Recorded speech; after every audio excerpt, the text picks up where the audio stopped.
మొన్న బీహార్ రాష్ట్ర అసెంబ్లీకి జరిగిన ఎన్నికల్లో ఎన్డీఏ మళ్ళీ గెలవడము, గెలిచిన మరుసటి రోజే వారి విశ్వరూపం చూపారు.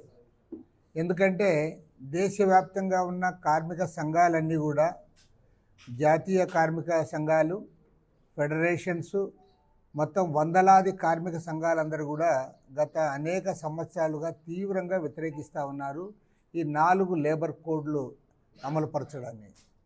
అయినా సరే వాళ్ళు ఇన్నాళ్ళు ఆగుతూ వచ్చారు.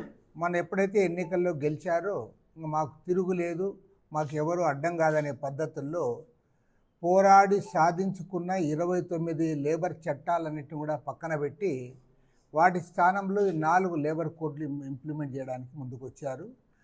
అంటే దాదాపు భారతదేశ ట్రేడ్ యూనియన్ ఉద్యమ చరిత్రలో 100 సంవత్సరాలకు పైగా, దాదాపు 120-130 సంవత్సరాల క్రితం నుంచి కూడా పోరాటాలు చేశారు. బ్రిటిష్ వారి కాలంలో కూడా కొన్ని హక్కులు సాధించుకున్నారు. ఆ తర్వాత ఇండిపెండెన్స్ వచ్చిన తర్వాత కూడా అనేక చట్టాలు సాధించుకున్నారు. ఈ సాధించుకున్న చట్టాలన్నీ కూడా కలరాచి వాటన్నిటి కూడా దాన్ని పక్కన పడేసి వాటి స్థానంలో ఈ 4 లేబర్ కోడ్లు తేవడం అనేది కార్పొరేట్లకు అనుకూలంగా ఈ ప్రభుత్వం వ్యవహరిస్తున్న తీరుకు, కార్మికులకు వ్యతిరేకంగా ఈ ప్రభుత్వం తీసుకుంటున్న చర్యలకు నిదర్శనం ఇది. కాబట్టి దీనిపైన మొత్తం ట్రేడ్ యూనియన్ సంఘాలన్నీ కూడా పెద్ద ఎత్తున ఖండించాయి. ఈ నెల 26వ తేదీ నాడు దేశవ్యాప్తంగా కూడా వారు అన్ని కార్మిక సంఘాలు నిరసన చేపట్టబోతూ ఉన్నాయి. నవంబర్ 26వ తేదీ దేశవ్యాప్తంగా కార్మిక సంఘాలు చేపడుతున్న ఈ ఉద్యమానికి, ఈ నిరసన కార్యక్రమానికి భారత కమ్యూనిస్ట్ పార్టీ తరఫున సంపూర్ణంగా మద్దతు ప్రకటిస్తూ ఉన్నాం. ఇవాళ అంతా కూడా మసిబుసి మారేడుకాయ చేస్తూ ఉన్నారు. నువ్వు 11 ఏళ్ళు కంప్లీట్ అయిపోయింది నరేంద్ర మోడీ ప్రభుత్వంకి దేశంలో ఏర్పడి, ఆయన ప్రధానమంత్రిగా ఆయన కొనసాగుతూ ఉన్నాడు 3 టర్ములుగా. మరి ఏమి సాధించినావు నువ్వు చెప్పలేకపోతా ఉన్నావు. ఇవాళ అంతర్జాతీయంగా నువ్వు సాధించింది ఏంటి, జాతీయంగా నువ్వు సాధించింది ఏంటి, తర్వాత ఇక్కడున్న సమస్యలు ఏవి పరిష్కారం చేశారో వాళ్ళు ఇంతవరకు కూడా పాజిటివ్గా మేము ఫలానా చేశామని వాళ్ళు చెప్పలేకపోతూ ఉన్నారు. ఎంత అధ్వానం అంటే మీరు ఈరోజు పేపర్లు అన్నింటిలో కూడా చూసింటారు.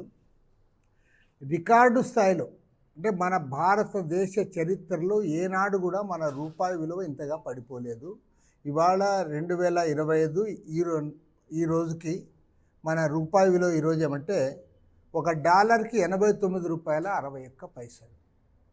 ఇంత కనిష్ట స్థాయికి ఏనాడు కూడా పడిపోలేదు. మరి ఇదే నరేంద్ర మోడీ ప్రైమ్ మినిస్టర్గా 2014లో అధికారంలోకి వచ్చినప్పుడు ఆ రోజు $62.33 ఉంది. ఆనాడు $1కి $62.33 అయితే ఇవాళ నీ 11 ఏళ్ల పరిపాలన తర్వాత పరిస్థితి ఏంటంటే $89.61. రికార్డు స్థాయిలో అధమ స్థాయికి దిగజారిపోయింది. నీవేమో వీళ్ళు ఆర్ఎస్ఎస్ బీజేపీ వాళ్ళందరూ కూడా చంకలు గుద్దుకుంటా ఉన్నారు. చివరికి మన చంద్రబాబు నాయుడు కూడా డబ్బా కొడుతున్నాడు. ఏమంటే అంతర్జాతీయంగా మోడీని పొగుడుతున్నారు, అంతర్జాతీయంగా ఇండియా అంతిదవుతుంది, 2047కి మనం ఎక్కడికో చేరుకుంటామని మీరు చెప్తా ఉన్నారు. ఎక్కడికో చేరుకున్నారో ఇదొక్కటి చాలు.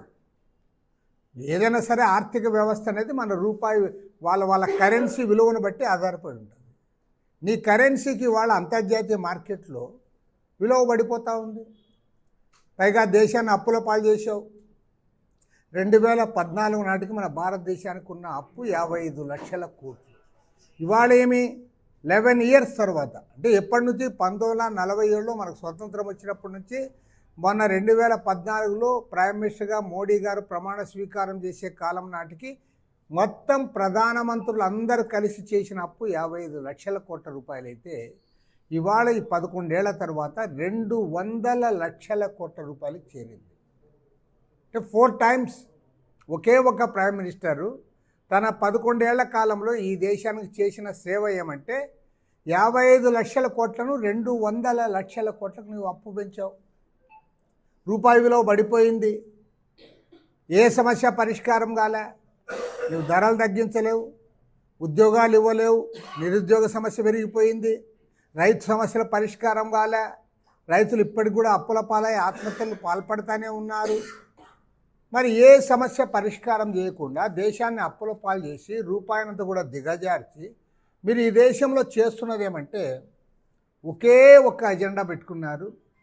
మైనార్టీలకు వ్యతిరేకంగా మెజారిటీ హిందూ మత ఉన్మాదాన్ని రెచ్చగొట్టడం, దాని ద్వారా మీరంతా కూడా చేస్తూ ఉన్నారు. ఇది ఇవాళ అది కూడా తీవ్ర స్థాయికి చేరింది.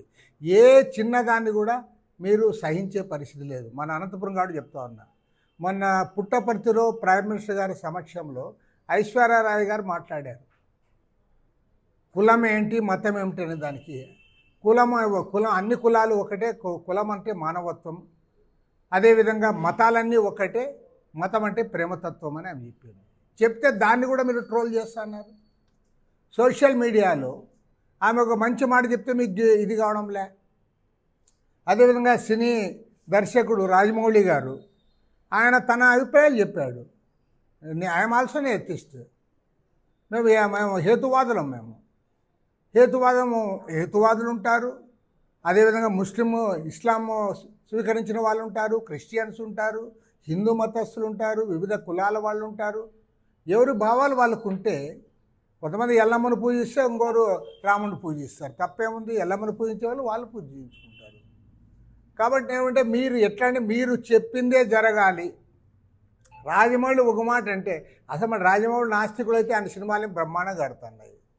ఒకవేళ అడ్డుకుంటే దేవుడు అడ్డుకుంటాడు, మీకెందుకయ్యా? దానిపైన కూడా మీరు కామెంట్ చేస్తారు. ఐశ్వర్య పైన కామెంట్ చేస్తారు. ఆ రాజాసింగ్ అనేవాడైతే ఈయన రాజమౌళి తీసుకుని జైల్లో పెట్టాలంటాడు. అంటే స్వేచ్ఛగా భావాలు వ్యక్తీకరించడానికి కూడా వీలు కాని పరిస్థితులు, మత ఉన్మాదాన్ని రెచ్చగొట్టి తద్వారా మీ అధికారాన్ని సుస్థిరం చేసుకోవాలని మీరు ప్రయత్నం చేస్తూ ఉన్నారు తప్ప మీరు ఈ దేశానికి చేసింది ఏమిటో చెప్పమని ఇవాళ డిమాండ్ చేస్తూ ఉన్నాం. కార్మిక సంఘాలు 26వ తేదీ నాడు ఏదైతే వారు దేశవ్యాప్త నిరసనకు పిలుపుచ్చారో దానికి సంపూర్ణంగా మద్దతు ప్రకటిస్తూ ఉన్నాం. ఈ ఆపరేషన్ కగార్ పేరుతో మీరేమో ఒకవైపు చెప్తున్నది మాది రామరాజ్యము అంటున్నారు. మీరు రామరాజ్యంలో రోజు ఇట్లా చంపుతారేమో నాకైతే తెలియదు. కానీ మేము చదివిన రామాయణ సినిమాల్లో కానీ రామాయణ పుస్తకాల్లో కానీ ఇట్లా రోజు చంపుతారనేది ఎక్కడ చూడలే. పైగా రాముడే అడవులకు పోయాడు, రాముడే కష్టాలు పడినాడు, అంతేగాని రాముడు ఎవరిని పడితే వాళ్ళని చంపలే. మరి మీ రామరాజ్యంలో జరుగుతున్నది ఏమిటి? రోజు పట్టుకొని పోతున్నారు, కాల్ చేస్తున్నారు, పైగా దాన్ని గర్వంగా చెప్పుకుంటున్నారు. ఈవెన్ హిడ్మాన్ కూడా మీరు పట్టుకొని పోయారు, చిత్రహింసలకు గురి చేసి ఆయన భార్యని మీరు చంపారు, చాలామందిని ఆ రకంగా చంపుతానే ఉన్నారు. పైగా చంపడమే మా పని అని చెప్పి మీరు ఇవాళ ఇది చేస్తున్నారు. కాబట్టి ఏమంటే దీన్ని పూర్తిగా ఖండిస్తూ ఉన్నాము. మేమే కాదు, ప్రజాతంత్రవాదులందరూ కూడా ఈ హత్యలను ఖండించాలని కోరుతా ఉన్నాం. ఇది రామరాజ్యం కాదు, ఇది రావణ రాజ్యము. రోజు చంపుతానే ఉన్నారు, చంపడమే మా పని అంటా ఉన్నారు. దీన్ని ప్రతి ఒక్కరు కూడా ప్రజాతంత్రవాదులందరూ కూడా ఖండించాలి. మాకేమిలే ఎక్కడో ఉండే అడవుల్లో ఉండే నక్సలైట్లు అనుకుంటా ఉన్నారు. ఆల్రెడీ మన బండి సంజయ్ చెప్పినాడు, తర్వాత అర్బన్ నక్సలైట్ల పని కూడా చూస్తామని. ఎవరైతే దీన్ని హత్యాకాండాన్ని ఖండిస్తారో వాళ్ళని కూడా వేధిస్తారు. కాబట్టి ఏమంటే ప్రతి ఒక్కరు కూడా ఈ ప్రజాతంత్రవాదంలో ఇలాంటి వాటికి తావులేదు. పైగా వారు చర్చలకు వస్తామంటే ఎన్నికైన ప్రభుత్వం అది ఏమైనా సరే, అది ఒకటి రాజ్యాంగబద్ధంగా మీరు 5 సంవత్సరాలకి ఒకసారి జరిగే ఎన్నికల్లో ప్రజలు మీకు అధికారం ఇచ్చారు. ప్రజాస్వామ్యం ద్వారా అధికారం పొంది మేము చర్చలే చేయము. ఏమంటే మా దగ్గర పారామిలిటరీ ఫోర్సెస్ ఉన్నాయి, అధునాతన ఆయుధాలు ఉన్నాయి, మా దగ్గర అంత సమాచారం ఉంది, కోవర్ట్లు ఉన్నారు, కాబట్టి అందరినీ కూడా కాల్చి చంపేస్తామంటే ఎవరిని చంపుతా ఉన్నావు నేను అడుగుతాను. నువ్వు వేరే దేశాల వాళ్ళతోనూ యుద్ధం చేసిన వాళ్ళతో చర్చలు జరుపుతావు, ఉగ్రవాదులతో చర్చలు చేస్తావు, ఉగ్రవాద సంస్థల్ని కూడా నీ ఆఫీస్కి రానిచ్చుకుంటావు.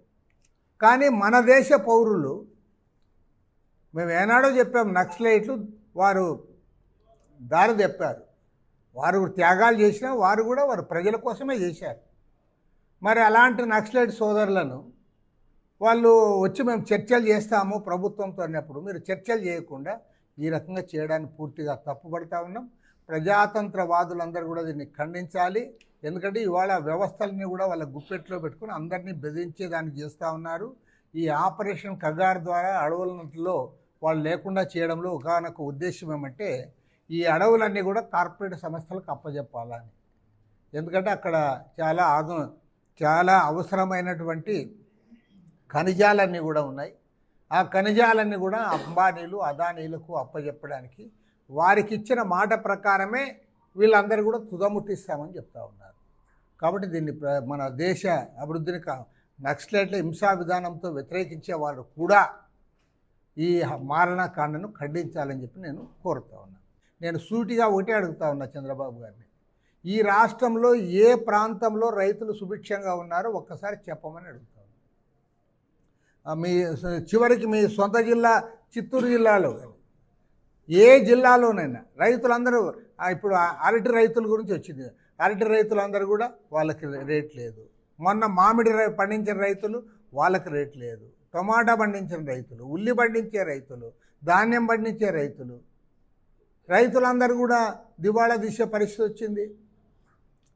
ప్రభుత్వం దానిపైన దృష్టి సారించాలని చెప్పి కోరుతా ఉన్నాం. చరిత్ర సృష్టించినోడు ఇప్పుడు ఆ చరిత్రని తిరగరాయబోతున్నాడు. అబద్ధాల గోడల్ని బద్దలు కొట్టి నిజాలను రాగా మీ ముందుంచబోతున్నాడు. నిజమైన వార్తల కోసం వెంటనే డౌన్లోడ్ చేసుకోండి రా యాప్ని.